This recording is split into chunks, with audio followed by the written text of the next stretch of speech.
চলুন জার্নিটা শুরু করা যাক। ডিম পিঠা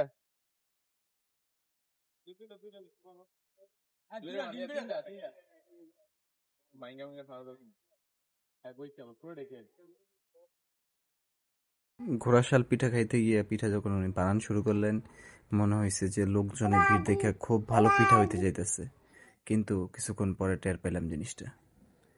উনি পিঠা বানাচ্ছেন, আমরা ডিসিশন চেঞ্জ করে ভাবলাম যে ডিম পিঠা খাবো। তো যেই কথা সেই কাজ, এই ডিম দেওয়া হচ্ছে। ডিম দেওয়ার পরে আর কি কিছুক্ষণ পরে উনি পিঠাটা উঠাবেন। তো উঠানোর পরে দেখবেন আপনারা যে আসলে কি জন্য আমি এই কথাটা বলছি। তো যাই হোক, ঘোড়াশাল একটা ঐতিহ্যবাহী জায়গা। এই জায়গায় অনেক ভালো ভালো কলকারখানা আছে, যেমন সিমেন্ট ফ্যাক্টরি আছে বেশ কয়েকটা,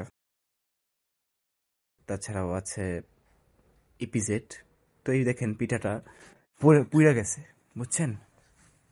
দেখেন পিছন দিয়ে পুড়ে গেছে। তো আজকে এই পর্যন্তই। সবাই ভালো থাকবেন, আল্লাহ হাফেজ। ইনশাআল্লাহ পরবর্তী কোনো এপিসোডে দেখা হচ্ছে।